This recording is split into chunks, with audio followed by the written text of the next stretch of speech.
Haji Samad. Tayarnya licin macam piring air hangat. Start tak jalan dia pun naik hangat, lalu dijual kepada Tok Saad. Halom Vespa Haji Samad. Tayarnya licin macam piring air hangat. Start tak jalan dia pun naik hangat, lalu dijual kepada Tok Saad.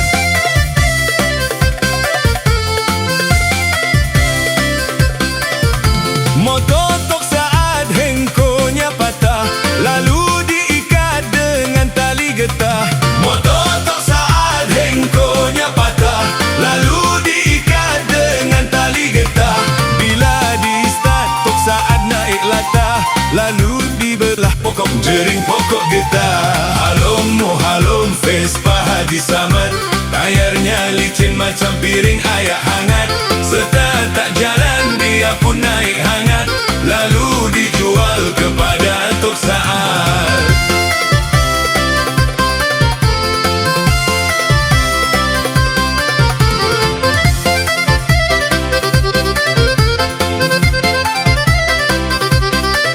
Tok Saad naik motor dia tak reti, lajulah punya laju Tok Saad jatuh titi. Tok Saad naik motor dia tak reti, lajulah punya laju Tok Saad jatuh titi. Habislah gigi tinggallah gusi, lalu Tok Saad duduklah susah hati. Halom Vespa Haji Samad. Tayarnya licin macam piring air hangat. Start tak jalan dia pun naik hangat, lalu dijual kepada Tok Saad.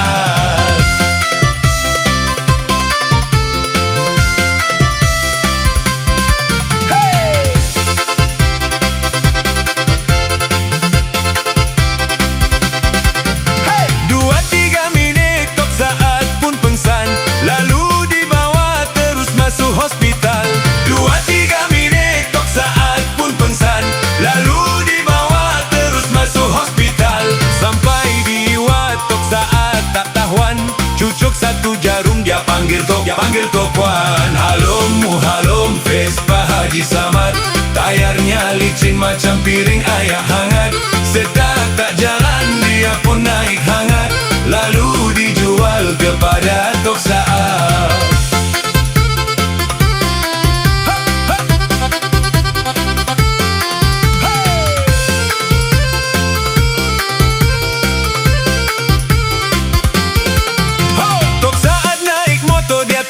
Undang-undang, lajulah punya laju berlanggak dengan tiang.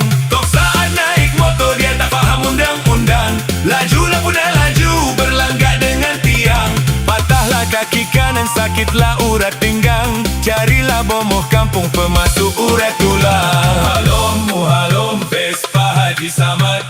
Tayarnya licin macam piring air hangat. Start tak jalan dia pun naik hangat, lalu dijual kepada Tok Saad. Halom Vespa